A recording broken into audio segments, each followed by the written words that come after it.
Hey, everybody. Welcome to The Index. I'm your host, Alex Kehaya, and today I'm super excited to have Danny O'Brien, who's a senior fellow at the Filecoin Foundation. From the early internet and digital rights to the rise of crypto, Danny has been at the forefront of major tech shifts, and we're going to dive into his journey in decentralized storage, its impact on AI, and the future of the internet. Danny, thanks so much for being here. Thank you. That's very flattering for introduction.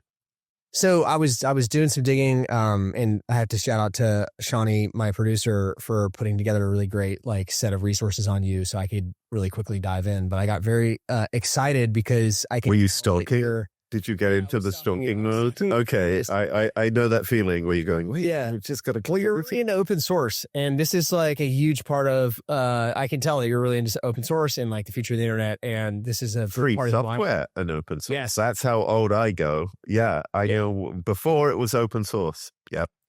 Yeah. So my business partner, is this guy named Brian Fox, and he wrote the Bash. He wrote Bash. I have a hilarious story about Brian Fox, which I won't tell.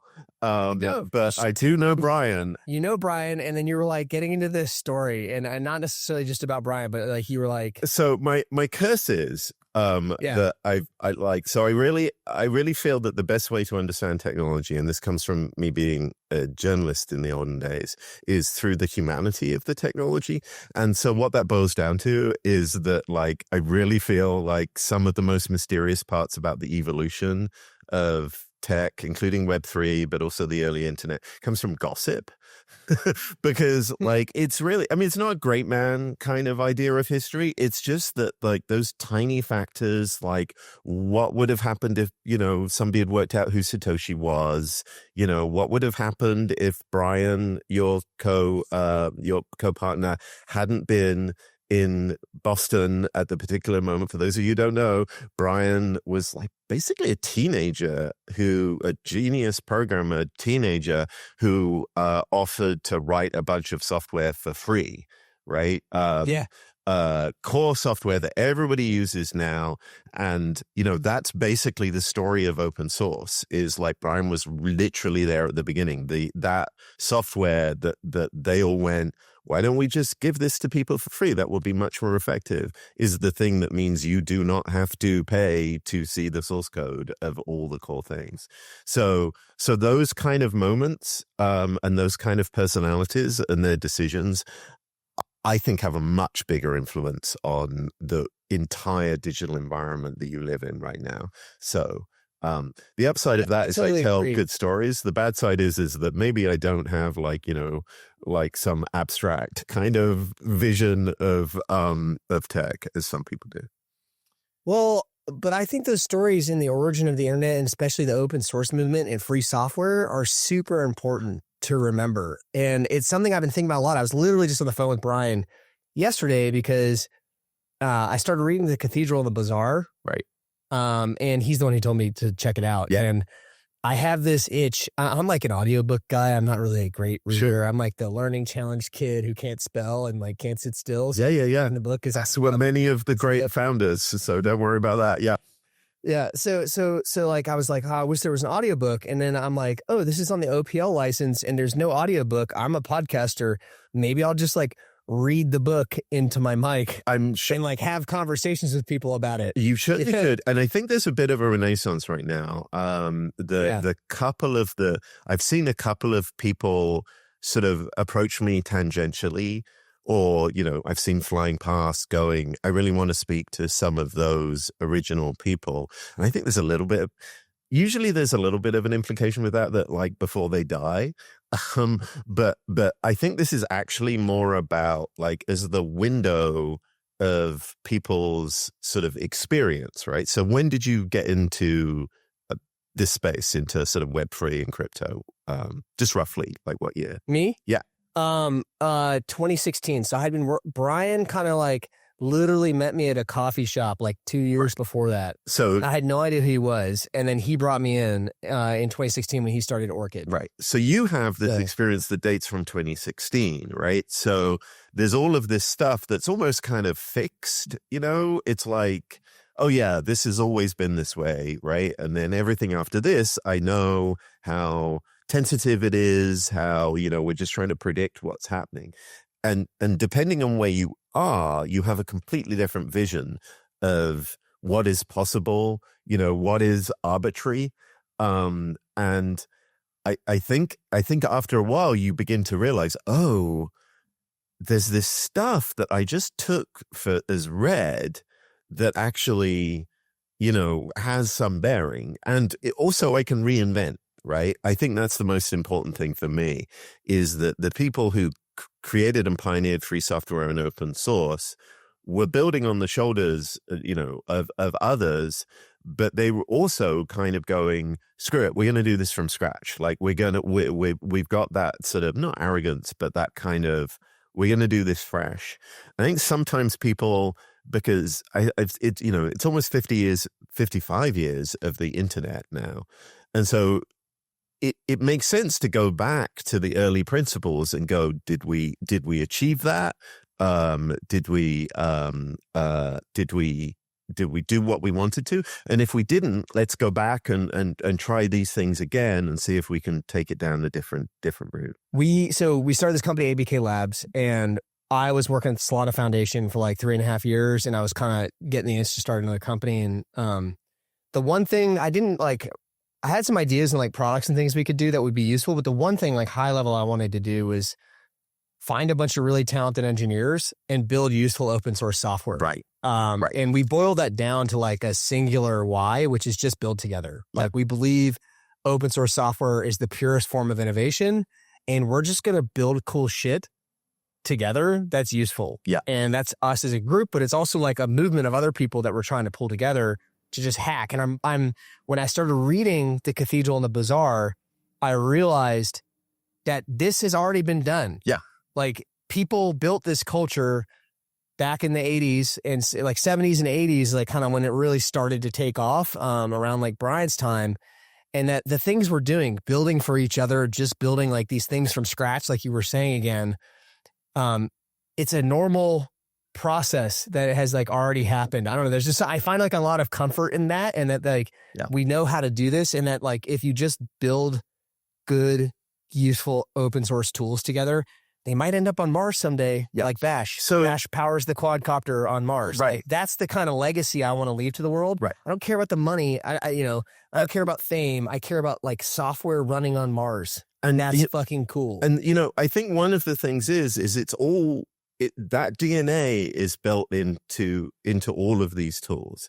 And, sometimes when I'm talking to people, I'm relatively young Brian was 16.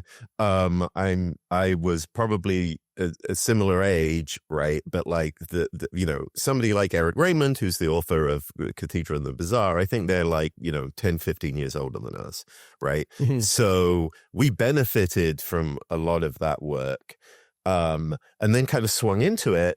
And, so I'm 55, like, I feel like the last 10 years for me has been sort of going from such excitement that like everyone was getting to access and use the things that we had saw the potential in and like, were huge advocates for. Like I was the biggest, everybody should join the internet, free the internet, right?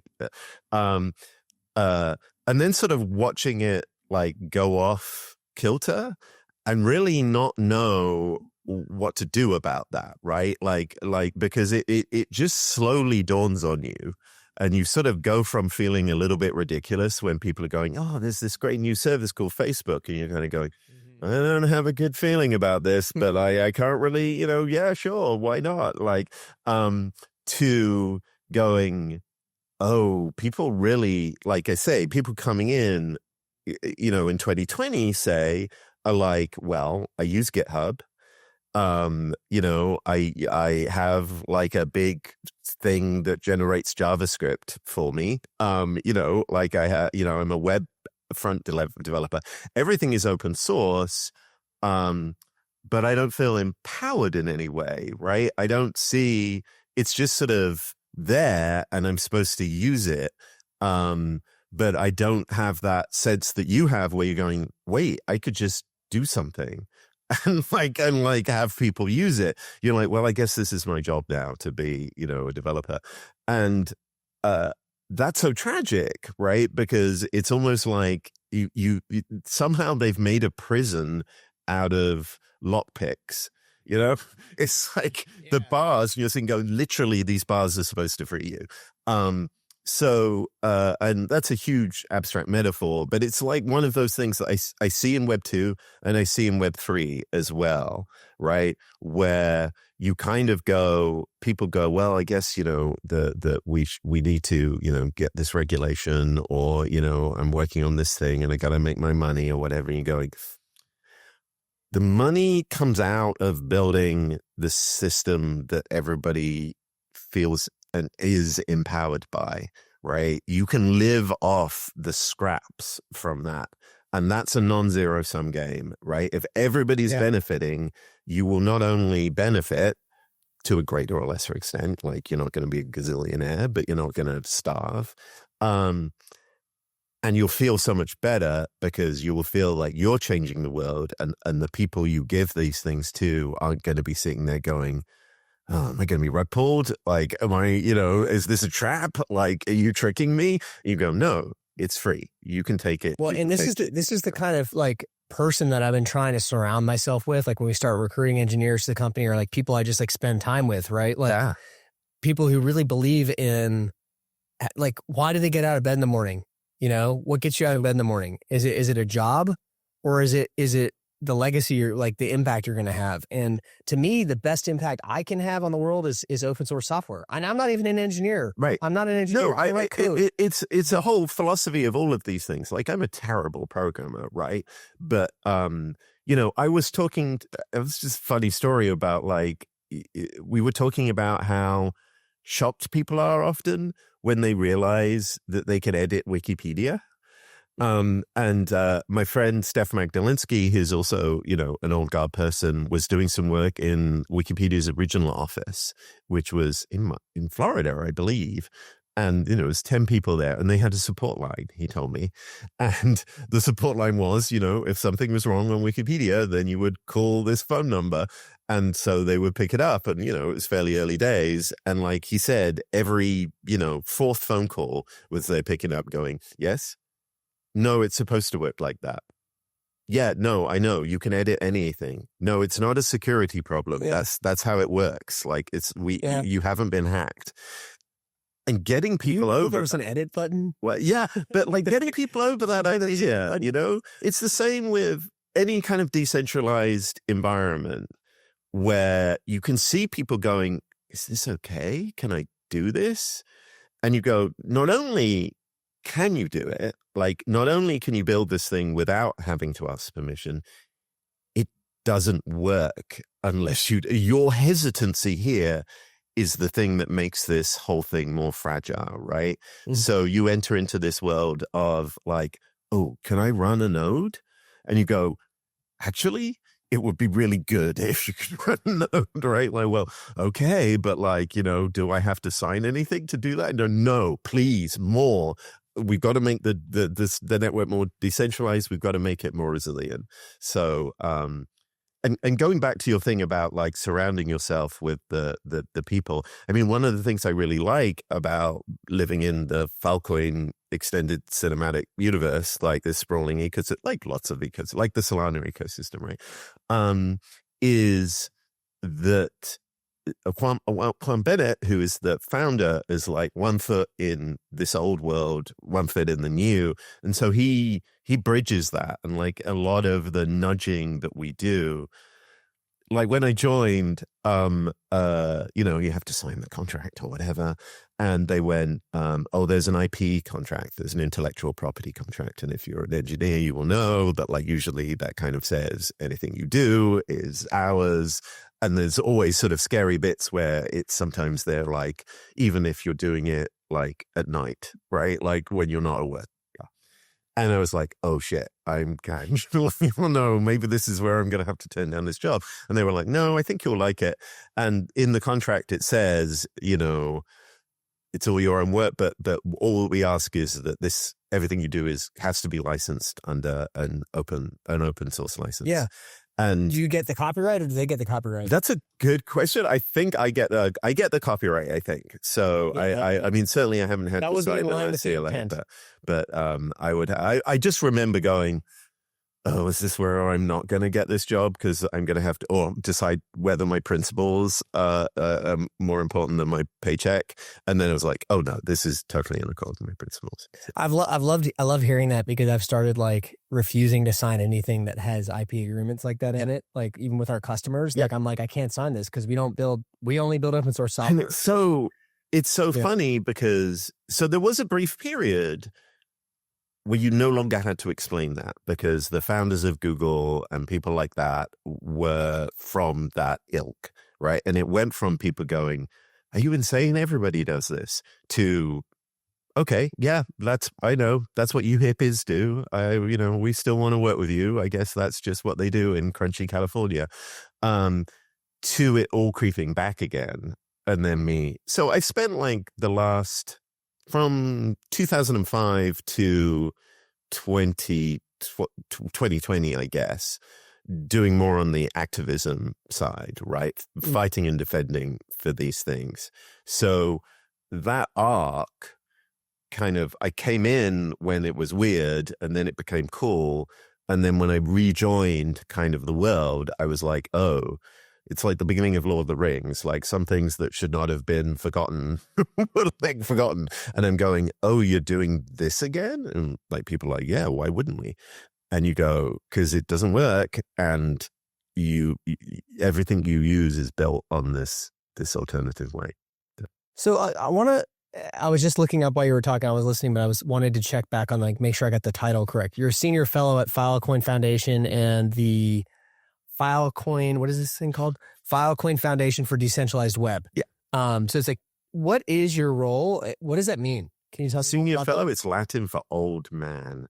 No, I mean, it's basically what I'm doing here, right? Is like I drop into things and go, in the old days, you shouldn't have to do that. Yeah. I think it's sort of useful to have people kind of who are empowered to empower other people, if you know what I mean. Like, I think a lot of it is really just saying to people, no, go for it, right? I want to drill into. Yeah, no, go ahead. I love talking about my job. I think, especially in the context of open source, like if you're working at some company like mine, like ABK Labs, you can just build shit. You can just build stuff that's open source for other people. You can just do it. Like, you don't need permission to do it. You could just make that thing. If it's useful, there will be more ways to sustain it because more people are going to use it. They'll care about it. And either the community will care enough about it to contribute to it, or someone will pay you. Yeah. There's a yes and here, right? So the first part, which I think we're talking about, what I'm talking about, is like getting people into that frame of mind where, you know, you end up writing something useful for you. In Cathedral and Bazaar is this idea of scratching your own itch, right? Yeah. So you're like, oh God, this sucks. Like, I'm going to like write a little thing. And then there's just that small step of going, and I'm going to publish it. Right. And I'm going to like share it with other people. And that's the thing that builds resilience to this. So just getting that idea of working in the open, and also feeling empowered if somebody else has a thing that almost works, like grabbing that, fixing it to your days, and then contributing it back, for understanding that no one's nose is going to be put out of joint. I think the other thing that has been lost, which is understandable because our propaganda, and it was, right, you know, Cathedral and the Bazaar, Homesteading the New Sphere, all of these things, the GNU Manifesto, it's propaganda, right? It's designed to try and get people to understand that this is good. There's a lot of hard work that you have to do, right? And so it isn't just throwing it up on GitHub. And in particular, one of the things that we really the hard lessons that we learn are things like, and I will say that like Solana and others, and it sounds like you and this, I recognize many of your guests kind of get this, but you have to go back, is the stuff has to be usable. And that's like incredibly hard thing to do. I mean, and is not solved by throwing magic open source pixie dust on it, right? Like we just hit a brick wall. And this is why we got our asses handed to us by Steve Jobs and Apple in the 2000s, right? We were going, hey, we've built Linux. We're going to destroy Microsoft and evil Bill Gates. And then Steve Jobs took that stuff, which it was fine to do. Like that was the right thing to do. And then made it beautiful, right? And usable. And we were like, oh, how do we do that? So there's that. And that's an art and the science and a challenge constantly and a discipline. Well, I think you're totally right. Again, I'm not the engineer, but like from what I've seen from my CTO, from Brian, my CTO is this guy, Alexander Guy.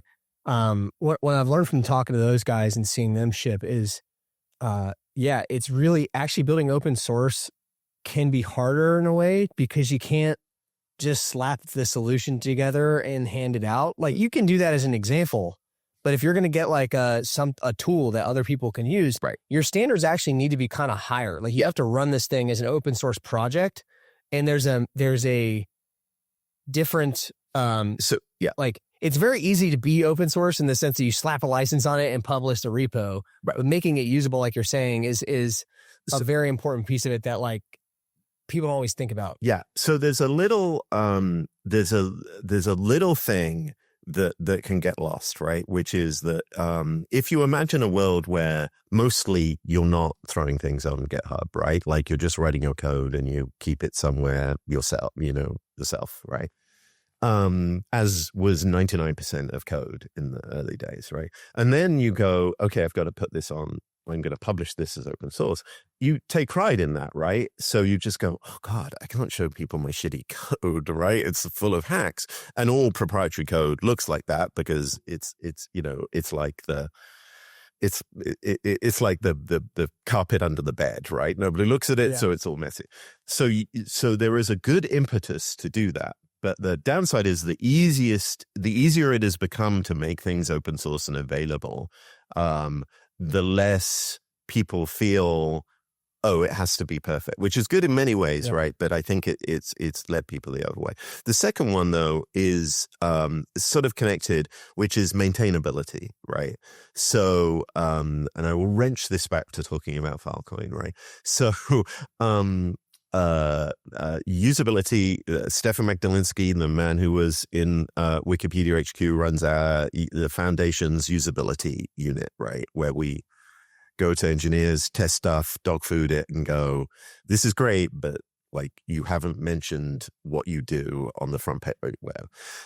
The other thing is maintainability, because like creating software that can last for like 20 years is a state of mind, right? And I think a particular, I mean, I totally recognize it, right? Like, because this is what happened in the dot-com boom too. In the boom bust of Web3 and crypto, you got to ship, right? And because you ship and then you have to go into the new thing because of the tokenomics of the whole thing, you see, and also hackathons, right? You see this landscape of abandoned projects, and it becomes like trying to go through an Incan forest, right? Like a jungle where there's all these broken pyramids and something, and you can't actually see like the living, vital habitations. And to give, just some self-discipline here, Filecoin and IPFS are one of the OG kind of altcoins, right? They're in the same sort of generation as Ethereum, really. And a lot of what we do now is clearing away that brushwood and trying to make it clearer, because otherwise people come in and there's a million projects, right? There's a million things in your ecosystem, but the more successful you are, the more hard it is to get the stuff to get to the good stuff, right? And so, and there's a bad feedback loop there that, people go, well, this is impossible. I don't understand what's going on. I'm going to launch a new project, right? And so unless you build that discipline in, every project you do is doomed after 5 years to sort of collapse in on itself. And I don't know, I mean, there's a survivorship bias, right? Bash, Brian's code, has lived for 30, 40 years, right? Obviously a lot of, which is just nuts, isn't it? It's nuts. A lot of other code hasn't, right? Yeah. So, it's hard to draw some conclusions from that. I mean, I think one that you can, I'm talking so much, but this is interesting. One thing is that the point of the show is to get you talking. Yeah. One thing is that software can go into an abeyance and then revive itself, right? People pick it up. So many people may here use Vim, right? If you're a developer. I remember when VI, which is the thing that Vim is based on, was super popular. And then I actually learned the keystrokes to impress my girlfriend. And then it was a good relationship. And then people were like, this is like centuries old. Like, why are we using this when there's, Visual Studio or, even Notepad or something? And so it went into abeyance, and then developers kind of went, actually, this is kind of useful and quick. And it took off again. And I think that that's a common cycle too. So I'm sort of expecting to see that in a lot of crypto. Like, for instance, I feel like people moved away from Bitcoin because, the opportunity of creating, things a lot more along the lines of a distributed machine. But then you see people come back and go, actually, there's things that we can do with Bitcoin. We can build like Nostra and things like that. And I think you're going to see those cycles. We're seeing this a bit in Filecoin, right? Particularly IPFS. So IPFS had its moment with NFTs. And then sort of people kind of recognized that and went off and did a bunch of other things. And now I'm seeing more projects coming back to IPFS going, you know what? And, IPFS has continued, but there's now kind of, a little bit of access control. There's a little bit of computability in that ecosystem. And so people are coming back and going, oh, like lightsabers, right? This is from a more whatever it is age. And so I love those Renaissance moments, because that gives you a moment of drawing from a huge resource of existing technology, but give it a new twist and modernize it. All right. I want to ask you a question real quick about open source AGI on crypto rails. Yes. I've been really focusing in on this with another guy named Bidon Roy. He's the founder of Bagel Network. Yeah, Bagel's great. I love Bagel. And it's like this thing that we kind of honed in on as sort of, I think in every cycle of crypto, there's a drumbeat that the founders in that cycle need to beat that draws everybody in. And I think open intelligence is that thing in open intelligence equals open source AGI on crypto rails. And the reason I think it needs to exist is because if we don't have open source AGI that everyone can access on the planet, that runs on decentralized infrastructure that is censorship resistant, we're kind of fucked. Yeah. So this is the little speech I give people when they join the Filecoin Foundation, which is, if you look at predictions about computation in the 1960s, right? You had the AI folks actually, who were some of the more optimistic folks. This whole project is a 60-year project, right? But put that to one side, right? But if you look in popular culture and sort of people thinking about the socio-political effects of computers, they were very skeptical, right? They were very this seems like we're creating this authoritarian world where everybody is monitored and everybody is censored and everybody is controlled. You just have to look at, Star Trek episodes and things like that from that period. People are worried that IBM is going to run the world, right? And then in the 70s, sort of in deliberate kind of reaction to that, because that just disempowered, okay, this is the future, but the future is going to be horrible. There was the personal computing movement, right? And that was the idea of okay, this is the way we're going to deal with this. Rather than IBM having all of this power, we're going to give power to everyone. And people would literally, travel the United States, sort of bards or whatever, going, no, we have to take this power for ourselves. And that's what created the microcomputer boom and Steve Jobs and Apple and all of these things, right? And I think the important thing to convey there is that there is a fairly small window, right, of possibility here. There are lots of bad ends for computers because there's a lot of elements of computer that can give one group of people a huge amount of power over everybody else, right? And really interfere with them at a like just get into their brains, right? Yeah, like if you so but there is still this possibility, right? It's not all is lost. And I think we've been so successful in many ways and perhaps lucky in many ways to get through that window so far, but you always have to be really careful.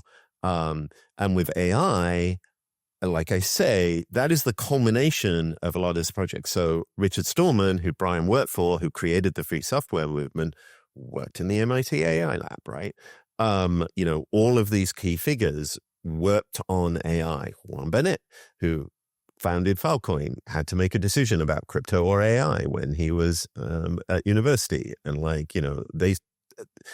they're parallel paths, which means that lots of this is wired into this, but you still got to do the work, right?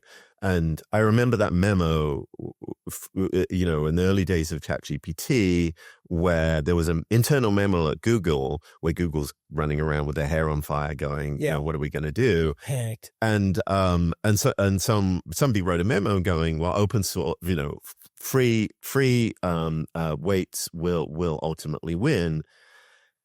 And I read that and went,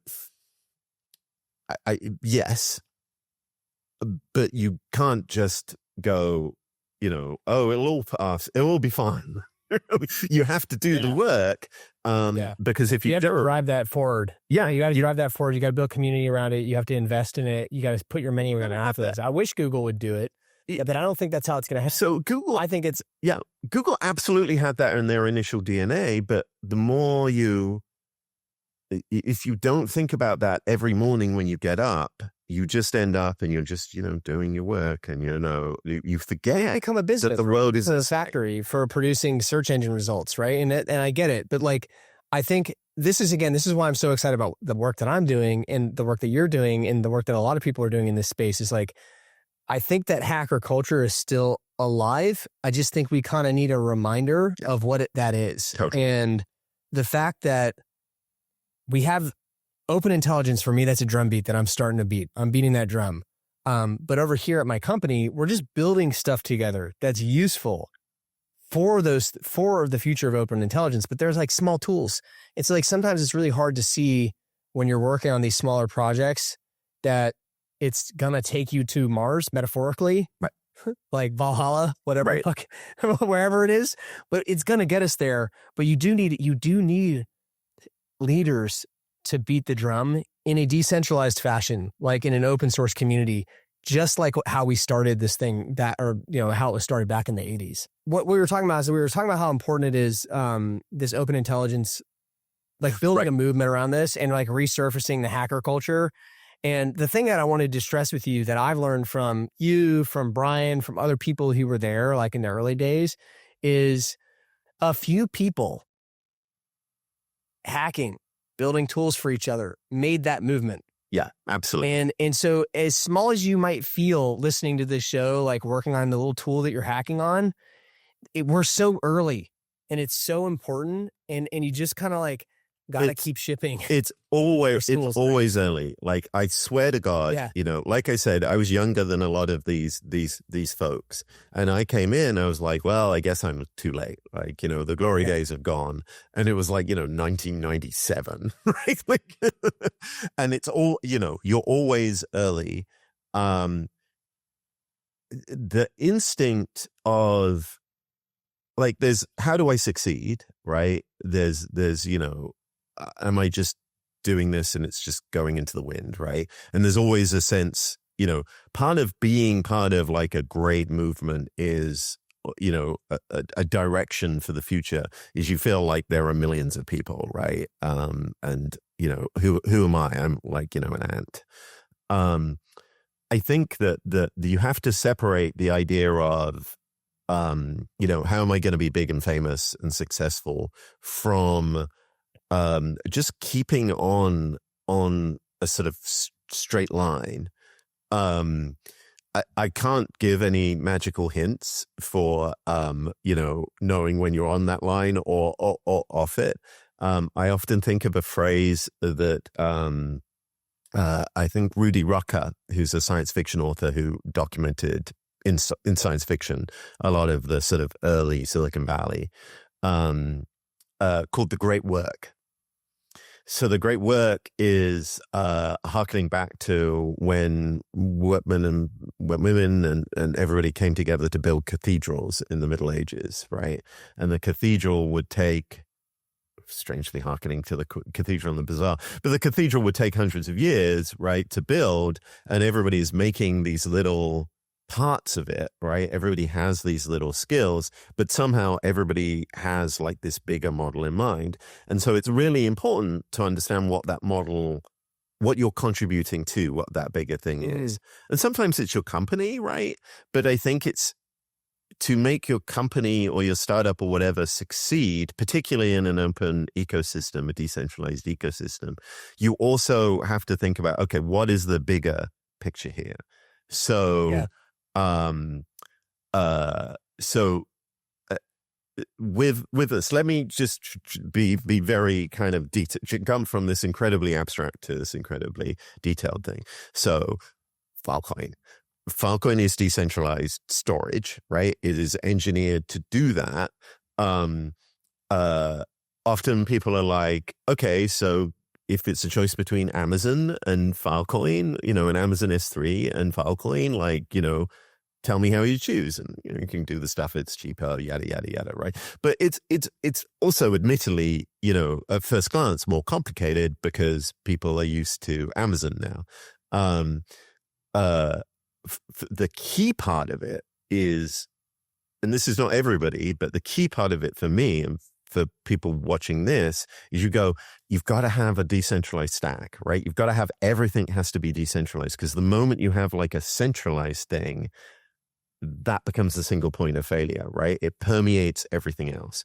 Most of my day is spent going, have we got any single points of centralization? Like, is governance a single point of conversation? Is the fact that like, Juan's original company, Protocol Labs, built a lot of that. Is that like, a point of centralization? And more widely, if you're building, say, AI, you can say, okay, I'm going to build open source AI. I'm going to use, DeepSeek. I'm going to use whatever, right, Llama.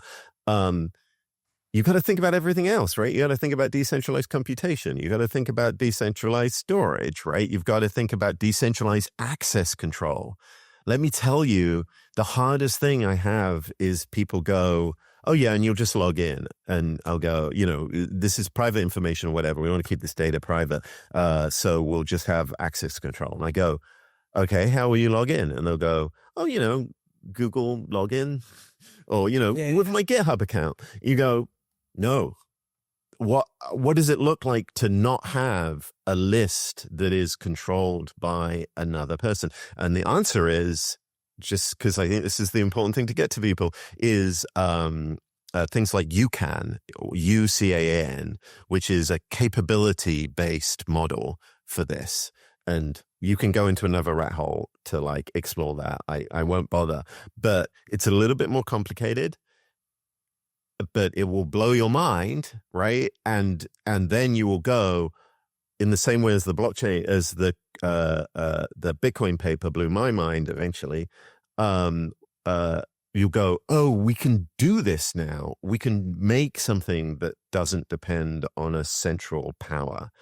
And that's the toolkit you build from. But the temptation is forever to go, oh God, it's going to be so much easier if I just use, Microsoft's tool here. And there's nothing wrong with that. It's just like, it takes you off that path. And the further you go down that way, your chances of succeeding may increase, but you'll be succeeding at a thing that you didn't set out to do. Yeah. I couldn't agree more with like, you need to have a North Star, and it's sometimes really hard to define. And that's why I spent a lot of time before I left the Solana Foundation and after we started ABK Labs thinking about what is our why and where are we going? And I landed on just build together, because that is the ethos that I learned from Brian, that I learned that just started the hacker culture. And I was like, if I can, just build together, and then like open intelligence is more of like a destination, decentralized internet. Yeah. That's another destination that's part of that. But if you just build together and you attract other people who do that, who want to do that, you will end up at this destination. You will eventually get there. And you will contribute meaningfully to it. I think it's my job to figure out how to fund that work, to fund those people, and to build that movement. That's where I fit in. So that's how I get my direction. Just to bring it, you mentioned bring it down to like a concrete thing. Like, we're not Filecoin yet because we're still just in like discovery mode. But that is like, that's how I got a specific course of action. And also sort of finding your allies, right? So you mentioned Bagel. We work with Bagel a lot, and we have, Falcon is its own L1, but like I was drawing a map to someone the other day, and I was like going, well, you can put us pretty close to Ethereum, right? But there's a lot of sort of shared DNA there. And, we have a virtual machine now that is Ethereum compatible. So, you could, and some of that is cultural, right? Like I said, the gossip, the socio-political thing. We at Filecoin, I was drawing a map for people, and I was like going, well, we're in L1, but we're pretty close to Ethereum. We share a lot of DNA there. And so and that's because, there's technical, like we have a Filecoin Ethereum virtual machine, right? That lets you run smart contract codes. But the reason we built that is because we see these people as copacetic, right? As allies with that greater work. And, we're just doing the storage part, right? So, but everybody else will need decentralized storage. So how do we connect? And so sometimes it just gets very competitive. And, I think that, if you find yourself competing with people, move to where you're providing the unique thing, right? Move away from the competition and towards people that you cooperate with, that you can mutually benefit for. And if you have that bigger vision, like that, I think build together is very deep, right? I think that it leads you to know who to hire, and it leads you to know how to execute, right? But it also means that you get to go, okay, these people clearly build together too, right? And like we can compose our stuff together, and then Bagel, that's their lifeblood. Like, right. That's totally this. That's why I love them. Like, and it's why I work with them pretty closely now. Yeah, I'm an advisor to them now. They sponsor the podcast. They have their own little segment about open intelligence. Yeah, and you stay around, right? Like the reason why it's funny, mentioning Brian, mentioning my friend Steph, right? Mentioning Juan, who I met like in the IPFS days when he was trying to, beat the censorship in authoritarian regimes, right? You stick around, right? Those relationships last longer than companies do, and you learn together. And then, I'm still like reading what, Eric Raymond and Richard Stallman and people are doing, right? There's still that direction. And that's over decades. And, you may not get to the destination you set out to do in your lifetime, but you're building a greater work. And that is a way of guiding cooperation without having somebody in control cracking the whip. Like you're all working on this thing, and that's how you coordinate. Wow, this is incredibly abstract and metaphorical. I thought I was going to tell you about, No, it's great. I think, look, it's been awesome having you on the show. We do need to wrap up, but I really appreciate you, and I would love to have you on again sometime soon. Always a pleasure. Let's delve even more into the details of AI and decentralized storage and the bright future we're going to pull off. We'll make it happen.